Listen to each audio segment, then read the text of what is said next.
Guys, my self Dharmendra Kumar Gupta और हम लोग आ चुके हैं स्टूडेंट केयर क्लासेस पर। तो आज हम लोग बात करने जा रहे हैं एसएसटी के फर्स्ट चैप्टर पर जो टर्म 2 का है। और यहाँ पर जो है कि हम लोग कुछ इंपॉर्टेंट डेट्स के बारे में जानते हैं कि ये डेट्स कब कब हैं, क्योंकि हम लोग सब कुछ तो याद रखते हैं लेकिन डेट्स भुला जाते हैं। तो इस डेट्स को ही हम लोग को याद रखना है और ये कब कब कोई कौन सी घटनाएं घटी हैं, इन सभी डेट्स को हम लोग याद रखेंगे, जिसके कारण हम लोग को कभी भी कोई परेशानी नहीं होने वाली है एग्जाम्स में लिखने के दौरान। तो सबसे इंपॉर्टेंट जो होता है वो डेट्स होता है। तो आइए हम लोग डेट्स के बारे में आज बात करते हैं कि कौन डेट को क्या क्या घटना घटी थी। तो हिस्ट्री पर हम लोग बात कर रहे हैं सबसे पहले। तो सबसे पहली बात है हम लोगों का फर्स्ट में जो लिखा हुआ है यहाँ पर 1885 को हुआ क्या था। The first meeting of Indian National Congress in Bombay, यानी कि बॉम्बे में जो है भारतीय राष्ट्रीय कांग्रेस की पहली जो बैठक हुई थी वो कब हुई थी, 1885 में हुई थी। दूसरी बात है कि हम लोग यहाँ पर लिख रहा है कि the partition of Bengal officially came into existence, यानी बंगाल का जो विभाजन हुआ था आधिकारिक रूप से वो कब मैंने अस्तित्व में आया था। ठीक है, तो वो आया था 1905 को, यानी 1905 को आया था। दूसरी बात यहाँ पे देखी जाएगी कि 1906 में कौन सी घटना घटी थी, तो formation of the Muslim league, यानी कि मुस्लिम लीग का एक गठन हुआ था जो कि अब जानते हैं अली जिन्ना जी उसके अध्यक्ष बने हुए थे। 1906 में बनी हुई थी। 1913 से 1918 में क्या हुआ था, तो the war year prices increase in double, जो विश्व युद्ध हुआ था उस युद्ध के दौरान जो कीमतों में जो वृद्धि हुई थी वो काफ़ी वृद्धि हुई थी और दोगुनी हो चुकी थी। यानी 1913 से लेकर 1918 तक जितनी भी कीमतें थी, 1912 में जितनी भी कीमतें थी वो डबल लगभग हो चुकी थी। इतनी ज़्यादा दामें बढ़ चुकी थी कि लोगों का रह पाना भी मुश्किल हो चुका था। भाई युद्ध कब हुआ था, तो 1914 से 1918 तक, यानी कि फर्स्ट वर्ल्ड वॉर जो हुआ था वो 1914 से 1918 तक हुआ था। 1917 में क्या बात हुई थी, तो Mahatma Gandhi organized satyagraha movement in Kheda district. Kheda district कहाँ है, तो खेदा डिस्ट्रिक्ट आप लोग बता देना चाहता हूँ कि गुजरात में है। और 1917 में जो है कि महात्मा गांधी ने खेदा डिस्ट्रिक्ट में जो है कि वो सत्याग्रह आंदोलन का आयोजन किया था। ठीक है, 1918 में क्या हुआ था बाबू, 1918 में Mahatma Gandhi organize satyagraha movement in Ahmedabad, यानी कि जो उन्होंने खेड़ा डिस्ट्रिक्ट में डाला था गुजरात में, वही गुजरात के अहमदाबाद में भी सत्याग्रह ऑर्गेनाइज किया था, यानी वहाँ पर भी सत्याग्रह का आंदोलन शुरू किया था। सबसे जो इम्पोर्टेंट डेट्स हैं ये सब आप लोग को बताए जा रहे हैं।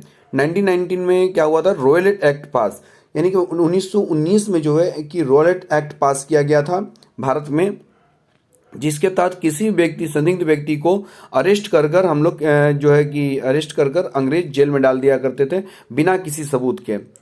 10 अप्रैल 1919 को ये वो दिन है जब बहुत ही मतलब कि ये इम्पोर्टेंट डेट में से एक है। 10 April the police in Amritsar fired upon a peaceful protestation, martial law was imposed. इसका मतलब ये है कि अमृतसर में पुलिस ने शांतिपूर्ण जुलूस जो चल रही थी है ना उस पर गोलीबारी की थी और मार्शल लॉ लगा दिया गया था, इस पर मार्शल लॉ लगा दिया गया था। मार्च 1919 खिलाफत कमेटी फाउंडेड इन बॉम्बे, मार्च 1919 में ही 1919 में याद रखिएगा 3 घटनाओं के बारे में बात यहाँ पर अभी की जा रही है।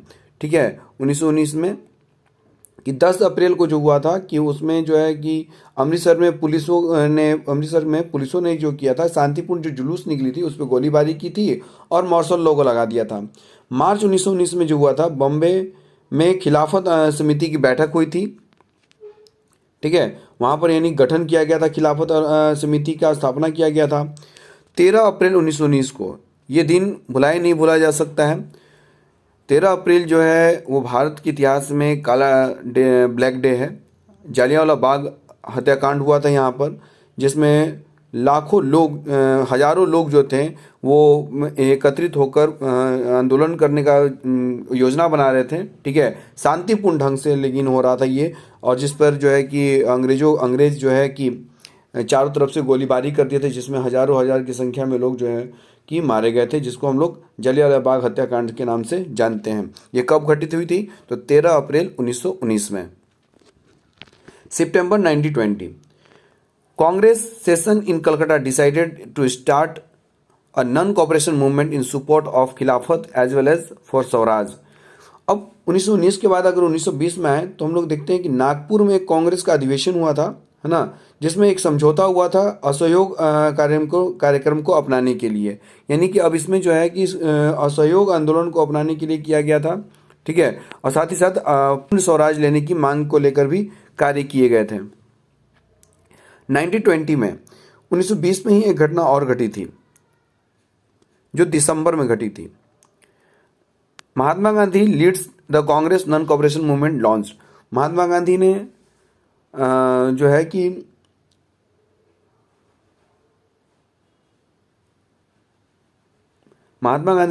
नॉन कोऑपरेशन मूवमेंट को यहां से लॉन्च किया था। दिसंबर 1920 Congress session at Nagpur a compromise was worked out of the non-cooperation program was adopted। यानी दिसंबर 1920 में क्या हुआ था कि अवध में बात की जा रही, दिसंबर 1920 में कि नागपुर में कांग्रेस अधिवेशन एक समझौता हुआ था और असहयोग कार्यक्रम को अपनाया गया था।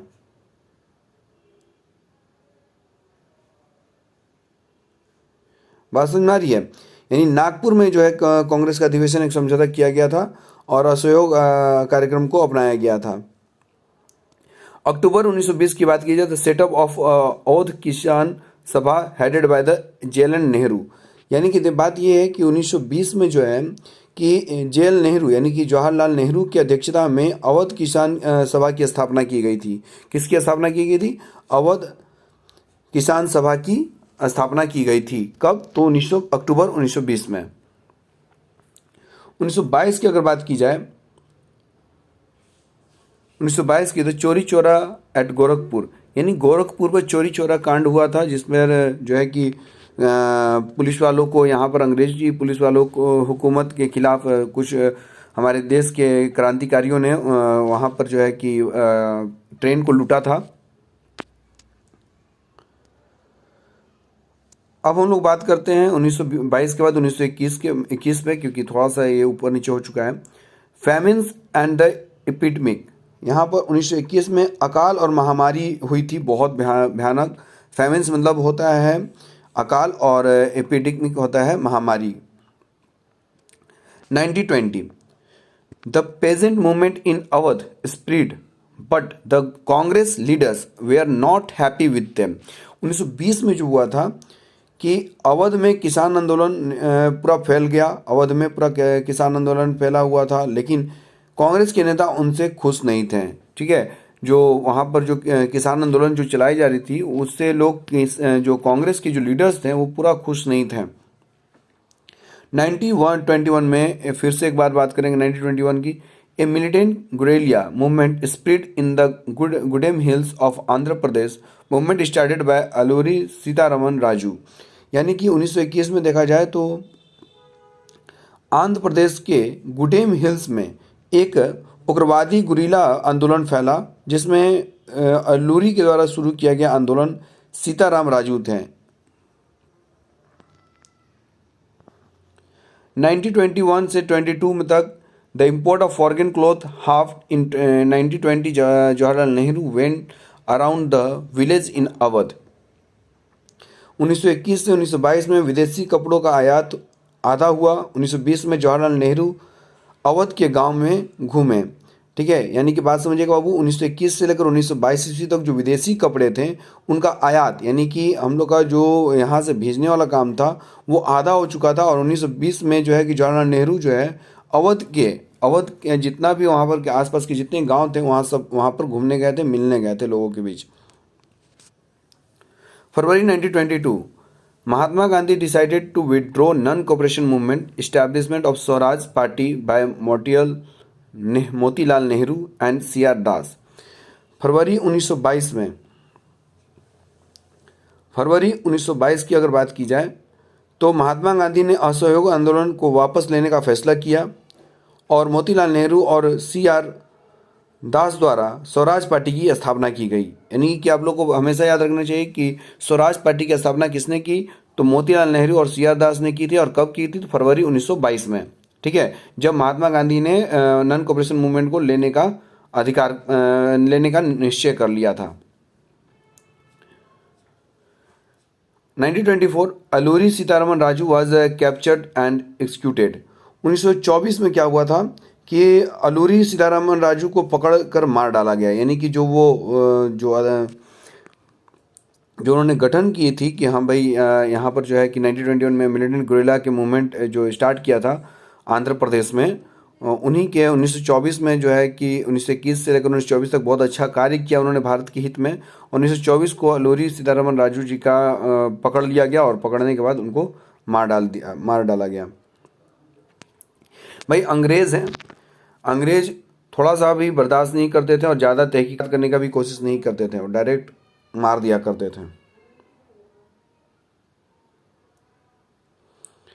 अब यहाँ बात कर रहे हैं हम लोग 1927 की बात की जा रही है, ऊपर मैं रख रहा हूँ। 1927 में क्या हुआ था?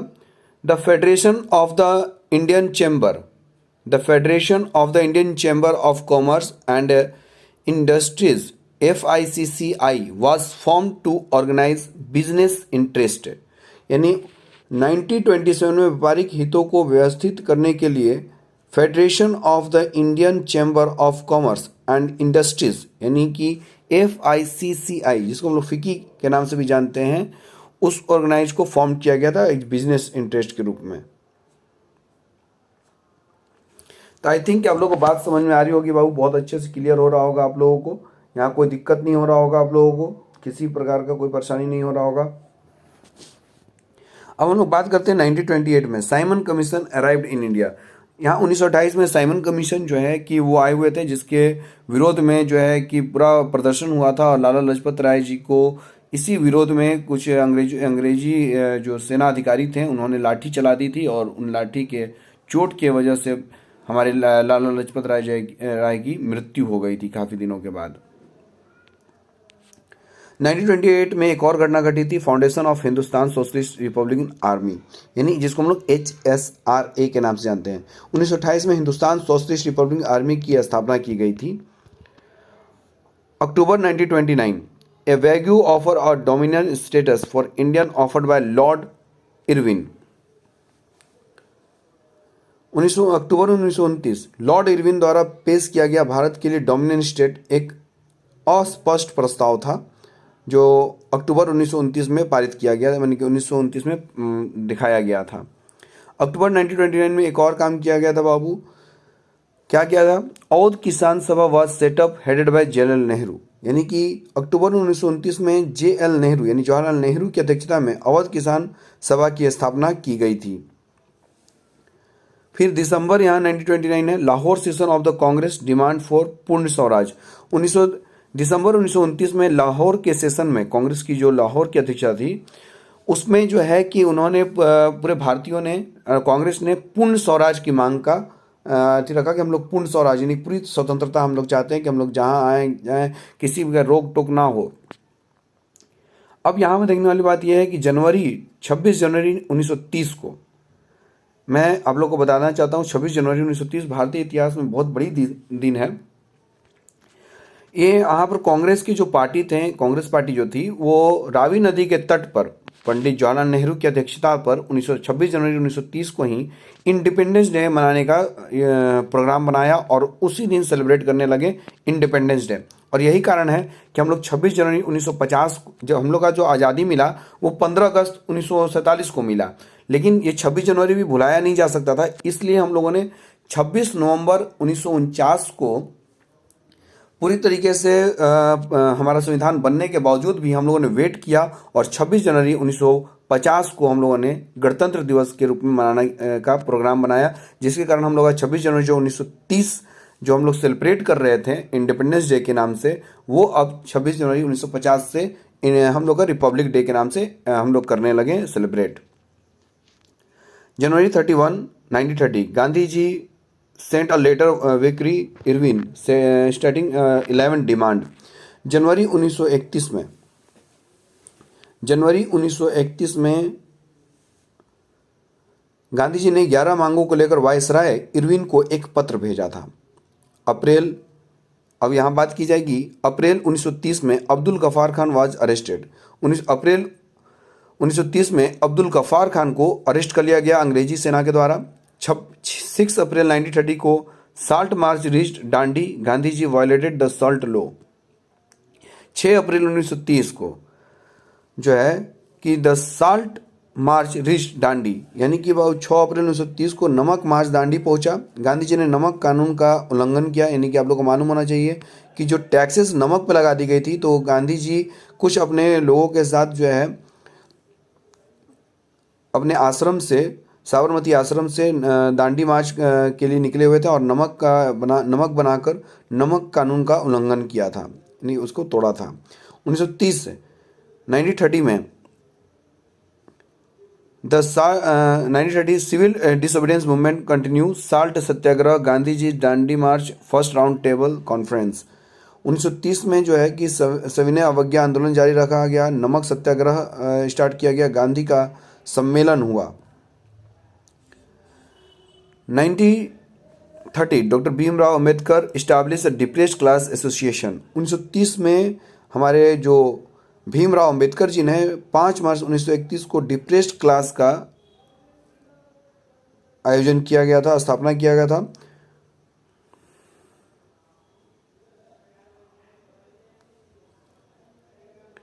यानी कि 1930 में डॉक्टर भीमराव अंबेडकर जी ने डिप्रेस्ड क्लास एसोसिएशन का जो है कि स्थापना किया। 5 मार्च 1931 में गांधी इरविन पैक्ट पर साइन की गई, गांधी और इरविन का समझौता हुआ था यहाँ पर। दिसंबर 1931 में Gandhi ji went to second round table conference, यानी दिसंबर 1931 में जो है कि गांधी जी को फिर से बुलाया गया और सेकेंड राउंड टेबल, यानी कि गोल सा एक टेबल होता था जिसपे कुछ अंग्रेजी और कुछ हमारे भारतीय नेता बैठे हुए रहते थे, जिसमें महात्मा गांधी जी गए थे और जिसपे समझौता हुआ था गांधी इरविन का।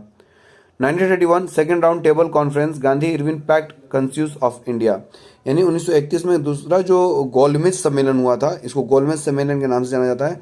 गांधी इरविन समझौता भारत की जनगणना पर आधारित थी। तो आई थिंक यहाँ पर पूरे तरीके से क्लियर हो रहा होगा आप लोगों का। यहाँ पर देख रहे हैं कि 1934 में जो है कि civil disobedience movement lost its momentum. यहाँ 1934 में हम लोग देखें कि सविनय अवज्ञा आंदोलन जो है अपनी गति खोती नजर आ रही थी। 1934 में यह आंदोलन समाप्त हो गया था। 1935 government of India act received royal assent, यानी 1935 में जो है भारत सरकार अधिनियम को शाही स्वीकृति मिल चुकी थी। 1937 में election held for provisional assemblies, 1937 में जो है कि इलेक्शन हुआ था जो अधिनियम भारत सरकार अधिनियम के शाही स्वीकृति मिल चुकी थी और उसी के तहत जो है प्रांतीय विधानसभा के लिए मैंने जो राज्य वाइज जो विधानसभा का चुनाव होता है वो हुआ था। 1939 जो लास्ट है, outbreak of the second world war, 1939 में द्वितीय विश्व युद्ध का प्रकोप देखने को फिर से मिला था।